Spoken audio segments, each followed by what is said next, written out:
you are welcome to a new video of Ramanuja Institute of Accounting. Tally tutorial part 15 ആണ് ഈ video.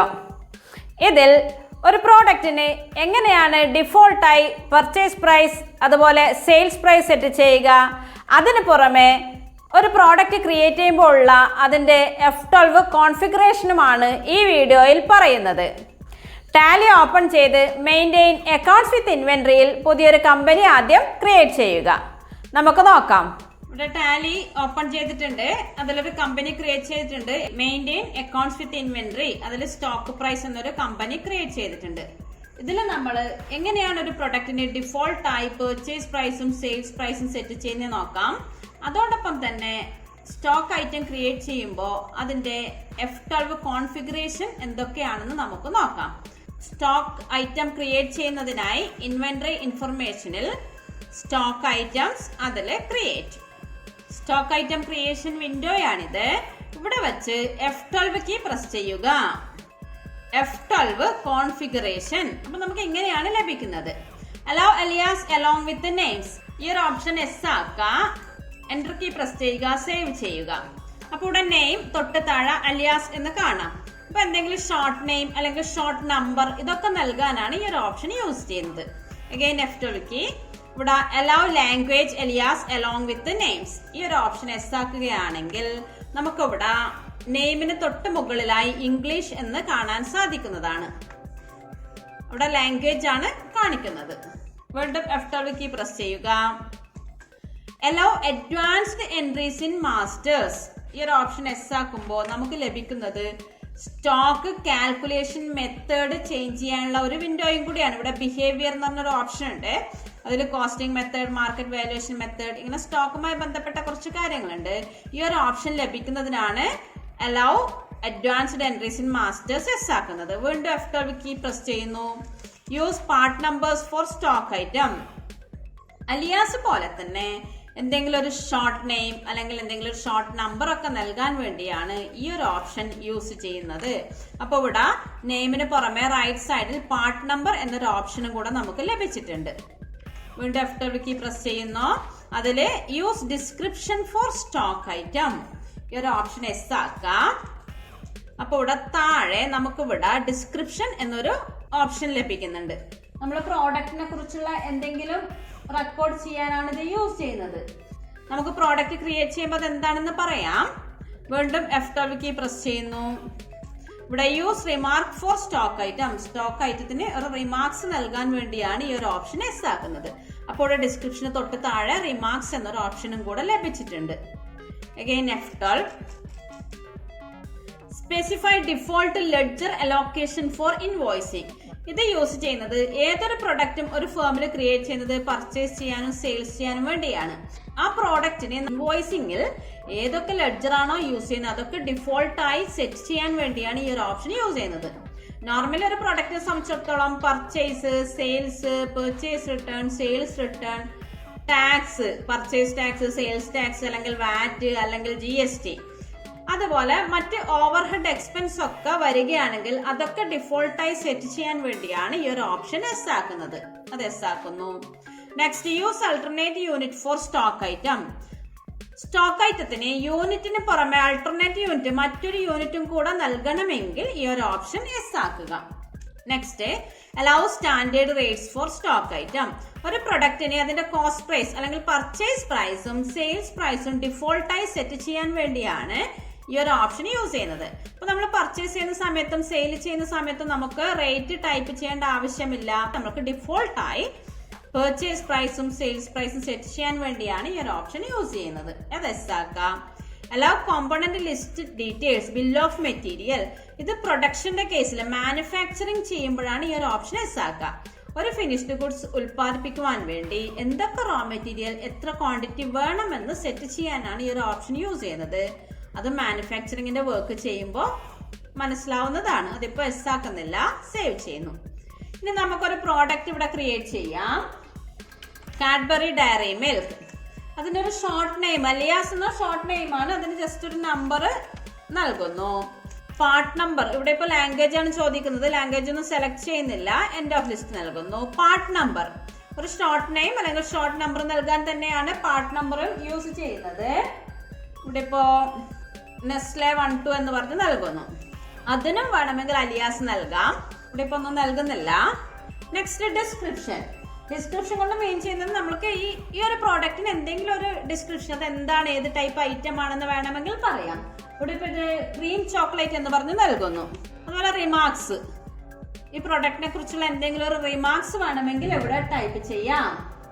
ഇവിടെ ഇപ്പോ to be stored freezer, ഇങ്ങനെ നമുക്ക് remarks നൽകാനാണ് ഈ ഒരു ഓപ്ഷൻ യൂസ് ചെയ്യുന്നത്. Next set modify default ledger for invoicing. ഈ ഒരു പ്രൊഡക്റ്റിന് ഇൻവോയ്സിംഗിന്റെ കേസിൽ എന്തൊക്കെ ലെഡ്ജർ ആവശ്യമുണ്ടോ അതൊക്കെ ഡിഫോൾട്ടായി സെറ്റ് ചെയ്യാനാണ് ഇത് യൂസ് ചെയ്യുന്നത്. ഇവിടെ എസ് ആക്കാം. അപ്പോൾ ഇവിടെ name of item Cadbury dairy milk, default accounting allocation for sales invoice. Sales ഇൻവോയ്സിൽ ഏതൊക്കെ ലെഡ്ജർ വേണം? നോർമലി സെയിൽസ് ഇൻവോയ്സിൽ സെയിൽസ്, അതുപോലെ ടാക്സ്, ഇതൊക്കെയാണ് യൂസ് ചെയ്യുന്നത്. അപ്പൊ ഇവിടെ ലെഡ്ജർ ക്രിയേറ്റ് ചെയ്തിട്ടില്ല, അതുകൊണ്ട് ഓൾട്ട് സി പ്രസ് ചെയ്ത് ക്രിയേറ്റ് ചെയ്യുന്നു. Sales account. ഇവിടെ പെർസെന്റേജ് പറയുന്നുണ്ട് അല്ലെ. സെയിൽസ് ഇൻവോയ്സിംഗിൽ സെയിൽസ് എന്ന ലെഡ്ജർ മാത്രമേ വേണ്ടുവെങ്കിൽ ഇവിടെ 100% നൽകാം. മാക്സിമം നമുക്ക് 100% വരെ നൽകാൻ സാധിക്കുകയുള്ളൂ. ഇനിയിപ്പോ സെയിൽസ് ടാക്സ് അല്ലെങ്കിൽ വാറ്റ്, അതുമല്ലെങ്കിൽ GST, അതുമല്ലെങ്കിൽ മറ്റേതെങ്കിലും ഓവർഹെഡ് എക്സ്പെൻസ് ഉണ്ടെങ്കിൽ അവയൊക്കെ നൽകണമെങ്കിൽ ഈ സെയിൽസിന്റെ പെർസെന്റേജ് ഡിക്രീസ് ചെയ്ത് നൽകാം. ഇപ്പൊ ഇവിടെ ഒരു 80% നൽകുന്നു. റൗണ്ടിങ് മെത്തേഡ്, ഏത് മെത്തേഡ് യൂസ് ചെയ്യാം? ഇവിടെ ഇപ്പൊ നോർമൽ റൗണ്ടിങ്. എന്താണ് rounding method? Decimal portion round ചെയ്യാനുള്ള മെത്തേഡ് ആണ്. ഇവിടെ നോർമൽ റൗണ്ടിങ് ആണ് സെലക്ട് ചെയ്യുന്നത്. അപ്പൊ നമ്മൾ റൗണ്ടിങ് ലിമിറ്റ് പറഞ്ഞു കൊടുക്കണം, എത്ര ഡെസിമൽ പോർഷൻ ആണ്. ഇവിടെ ഇപ്പോ 0.01 എന്ന് പറഞ്ഞ് നൽകുന്നു. നെക്സ്റ്റ് വാറ്റ്, GST ഇതൊന്നും ഇപ്പൊ ഇവിടെ ക്രിയേറ്റ് ചെയ്യുന്നില്ല. സെയിൽസ് ടാക്സ് എന്ന ലെഡ്ജർ ക്രിയേറ്റ് ചെയ്യുന്നു, ജസ്റ്റ് അറിയാൻ വേണ്ടി മാത്രം. ഇവിടെ ഇപ്പൊ നമ്മള് GST ആണല്ലോ യൂസ് ചെയ്യുന്നത്. അത് ചെയ്യണമെങ്കിൽ F11 F3 GSTയുടെ ഓപ്ഷൻ എസ് ആക്കാനുണ്ട്. ഇപ്പൊ അത് ചെയ്യുന്നില്ല, പകരം sales tax Alt C press ചെയ്ത് ക്രിയേറ്റ് ചെയ്യുന്നു. സെയിൽസ് ടാക്സ് എപ്പോഴും അണ്ടർ ഡ്യൂട്ടീസ് ആൻഡ് ടാക്സസ് ആയിരിക്കും. അതേഴ്സ് സെലക്ട് ചെയ്യുന്നു. പെർസെന്റേജ് വേണമെങ്കിൽ ഇവിടെ നൽകാം, അല്ല സെയിൽസ് ചെയ്യുന്ന സമയത്തും നൽകാവുന്നതാണ്. അപ്പൊ 80 കഴിഞ്ഞാൽ ബാലൻസ് 20% അതിന് നൽകുന്നു. താഴെ default accounting allocation for purchase invoice. അപ്പൊ ഇവിടെ എന്താണ്? പെർച്ചേസ് അക്കൗണ്ട് ആണ് വരുന്നത്. ആൾട്ട് സി പ്രസ് ചെയ്യാ, purchase under purchase account save ചെയ്യുന്നു. പെർച്ചേസിന്റെ കേസിൽ മറ്റൊന്നും നൽകാനില്ലെങ്കിൽ 100% നൽകാം. മറ്റു വല്ല എക്സ്പെൻസോ ടാക്സോ ഇതുമായി ബന്ധപ്പെട്ട എന്തെങ്കിലും ഉണ്ടെങ്കിൽ ഇവിടെ പെർസെന്റേജ് റെഡ്യൂസ് ചെയ്ത് നൽകുക. ഇവിടെ ഇപ്പൊ 100% തന്നെ നൽകുന്നു. സേവ് ചെയ്യുന്നു. അണ്ടർ കൊണ്ട് മെയിൻ ചെയ്യുന്നത് ഈ ഒരു പ്രൊഡക്റ്റ് ഏത് ഗ്രൂപ്പിലാണ് ഉൾപ്പെടുന്നത്. ഇപ്പൊ വേണമെങ്കിൽ നമുക്ക് ചോക്ലേറ്റ് എന്ന് നൽകാം, അല്ലെങ്കിൽ ഇതിന്റെ പ്രോഡക്റ്റിന്റെ കമ്പനി നെയിം നൽകാം, എന്തും നൽകാം. ഇവിടെ ഇപ്പൊ പ്രൈമറി എന്ന് പറഞ്ഞ് നൽകുന്നു. യൂണിറ്റ്സ്, ഇവിടെ ഇപ്പൊ പാക്കറ്റ് എന്നാണ് ക്രിയേറ്റ് ചെയ്യുന്നത്. ഓൾട്ട് സി പ്രസ് ചെയ്യാം, PKT കംപ്ലീറ്റ് നെയിം നൽകാം. ഡെസിമൽ പോർഷൻ വേണമെങ്കിൽ നൽകാം. ആൾട്ടർനേറ്റ് യൂണിറ്റ്സ് നൽകുന്നില്ല, ഒരു യൂണിറ്റ് മാത്രമേ നൽകുന്നുള്ളൂ. ഇനി ഈ ഒരു പ്രൊഡക്റ്റിന് ഡിഫോൾട്ടായി പർച്ചേസ് പ്രൈസും സെയിൽസ് പ്രൈസും സെറ്റ് ചെയ്യുന്നതിനായി സെറ്റ് സ്റ്റാൻഡേർഡ് റേറ്റ്സ് എന്ന ഈ ഒരു ഓപ്ഷൻ എസ് ആക്കാം. അപ്പോൾ ഇവിടെ അപ്ലിക്കബിൾ ഫ്രം, നാം കമ്പനി ക്രിയേറ്റ് ചെയ്തിരിക്കുന്ന ഡേറ്റ് ആണ് ഇവിടെ കാണിക്കുന്നത്. അപ്പൊ ആ ഡേറ്റ് മുതൽ എത്രയാണ് ഈ പ്രൊഡക്റ്റിന്റെ റേറ്റ്, അല്ലെങ്കിൽ എത്ര രൂപയ്ക്കാണ് നമ്മൾ വാങ്ങിച്ചത്, അതാണ് മെയിൻ ചെയ്യുന്നത്. ഇപ്പൊ 13 എന്ന് പറഞ്ഞ് നൽകുന്നു. ഈ ഒരു റേറ്റ് മാത്രമേ നൽകുന്നുള്ളൂ. നമുക്ക് ഡിഫറെന്റ് റേറ്റ്, നമ്മൾ ഓരോ തവണ വാങ്ങിക്കുമ്പോഴും ഓരോ റേറ്റ് ആണെങ്കിൽ അതാത് ഡേറ്റ് ഇവിടെ നൽകി നമുക്ക് ആ റേറ്റ് നൽകാവുന്നതാണ്. ഇവിടെ ഇപ്പൊ അങ്ങനെ നൽകുന്നില്ല. സ്റ്റാൻഡേർഡ് സെല്ലിംഗ് പ്രൈസ്, ഈ ഒരു ഡേറ്റ് മുതൽ ഇതിന്റെ സെയിൽസ് പ്രൈസ് എത്രയാണ്, 15 എന്ന് പറഞ്ഞ് നൽകുന്നു. ഇനിയിപ്പോ നമ്മളൊരു 2-3 മാസം കഴിഞ്ഞാൽ ഇതിന്റെ വാല്യൂ ചേഞ്ച് ചെയ്യുകയാണെങ്കിൽ അത് എത്ര രൂപയായിരിക്കും, അതും വേണമെങ്കിൽ നമുക്ക് ഇവിടെ സെറ്റ് ചെയ്യാം. ഇപ്പോ എക്സാമ്പിളായി 1 ജൂലൈ മുതൽ ഇതിന്റെ റേറ്റ് ചേഞ്ച് ചെയ്യണം.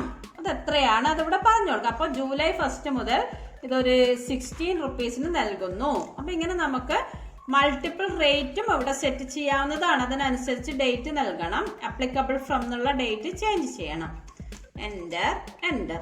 ടാക്സുമായി ബന്ധപ്പെട്ട കാര്യങ്ങളാണ്. സ്റ്റോക്ക് കാൽക്കുലേഷൻ മെത്തേഡ് ആണ്. സേവ് ചെയ്യുന്നു. എസ്കേപ്പ് കീ പ്രസ് ചെയ്യുക. നമുക്ക് സെയിൽസും പർച്ചേസും ചെയ്ത് നോക്കാം. അതിനുവേണ്ടി ട്രാൻസാക്ഷൻസിലെ അക്കൗണ്ടിംഗ്, വൗച്ചർ, ആദ്യം പ്രോഡക്റ്റ് പർച്ചേസ് ചെയ്യാം. അതിന് F9 purchase. അപ്പോൾ ഇവിടെ സപ്ലയർ ഇൻവോയ്സ് നമ്പർ നൽകുന്നു. ഡേറ്റ്, പാർട്ടി നെയിം ക്യാഷ് ആണ് നൽകുന്നത്. സപ്ലയർ ക്രെഡിറ്റിനാണെങ്കിൽ സപ്ലയർ ക്രിയേറ്റ് ചെയ്യാം. ഇവിടെ purchase, name of item, list of stock ഐറ്റത്തിൽ സ്റ്റോക്ക് ഐറ്റം നെയിമിന് പുറമെ നാം നൽകിയിരിക്കുന്ന അലിയാസ് അതുപോലെ പാർട്ട് നമ്പർ ഒക്കെ ഇവിടെ കാണുന്നുണ്ട്. ഇത് ഏത് സെലക്ട് ചെയ്താൽ ആ ഒരു പ്രൊഡക്റ്റ് തന്നെയാണ് വരുന്നത്. ഇതിപ്പോ നേരത്തെ നൽകിയിരിക്കുന്ന പാർട്ട് നമ്പർ ആണ് യൂസ് ചെയ്യുന്നത്. ഇതിന്റെ ആവശ്യം എന്താണെന്ന് വെച്ചാൽ നമുക്കൊരു കോഡൊക്കെ കൊടുക്കുകയാണെങ്കിൽ സൗകര്യമാണ് ടൈപ്പ് ചെയ്യാൻ. ഇൻവോയ്സിംഗിന്റെ കേസിൽ ടൈപ്പ് ചെയ്യാനുള്ള എളുപ്പത്തിന് വേണ്ടിയിട്ടാണ് ഇങ്ങനെ ചെയ്യുന്നത്. അപ്പോൾ സെലക്ട് ചെയ്യുന്നു. ക്വാണ്ടിറ്റി, എത്ര ക്വാണ്ടിറ്റി വാങ്ങിക്കുന്നു? 100 പാക്കറ്റ്. അപ്പൊ റേറ്റ് ഓട്ടോമാറ്റിക്കായി വന്നില്ലേ, നമ്മൾ ടൈപ്പ് ചെയ്യേണ്ട ആവശ്യമില്ല. സേവ് ചെയ്യുന്നു. ഇനി നമുക്ക് ഒരു സെയിൽസ് ചെയ്ത് നോക്കാം. പാർട്ടി നെയിം ക്യാഷ് നൽകുന്നു. സെയിൽസ്, പ്രോഡക്റ്റ് സെലക്ട് ചെയ്യുന്നു. 10 പാക്കറ്റ് സെയിൽ ചെയ്യുന്നു. റേറ്റ് ഓട്ടോമാറ്റിക്കായി വന്നിട്ടുണ്ട്. എന്റർ. സേവ് ചെയ്യുന്നു. നമ്മൾ ജൂലൈ മുതൽ ഇതിന് മറ്റൊരു റേറ്റ് ആണ് കൊടുത്തിരിക്കുന്നത് അല്ലെ. അപ്പൊ നമുക്ക് അതിന് ശേഷമുള്ള ഒരു സെയിൽസും കൂടെ ചെയ്ത് നോക്കാം. F2 കീ പ്രസ് ചെയ്യുന്നു. ഒരു 1 ഓഗസ്റ്റിന് ഒരു സെയിൽസും കൂടെ ചെയ്യുന്നു. അപ്പൊ cash, sales, then product select ചെയ്യുക. ഒരു 25 പാക്കറ്റ്. അപ്പൊ ഓട്ടോമാറ്റിക് ആ റേറ്റ് മാറി. നേരത്തെ 15 ആയിരുന്നു റേറ്റ് വന്നിരിക്കുന്നത്, ഇപ്പൊ 16 ആണ്. അപ്പൊ ഇങ്ങനെ മൾട്ടിപ്പിൾ റേറ്റ് നമുക്ക് സെറ്റ് ചെയ്യാൻ സാധിക്കുന്നതാണ്. സേവ് ചെയ്യുക. അപ്പൊ ഇത്രയും കാര്യങ്ങളാണ് പ്രോഡക്റ്റ് ക്രിയേറ്റ് ചെയ്യുമ്പോഴുള്ള F12 കോൺഫിഗറേഷനിൽ വരുന്നത്. അപ്പൊ ഇതൊക്കെ ഒന്ന് നോട്ട് ചെയ്ത് വെക്കുക, ചെയ്തു നോക്കുക. അപ്പോൾ ഈ വീഡിയോ ഇവിടെ പൂർണ്ണമാകുന്നു. മറ്റൊരു വീഡിയോയുമായി വീണ്ടും കാണാം. താങ്ക്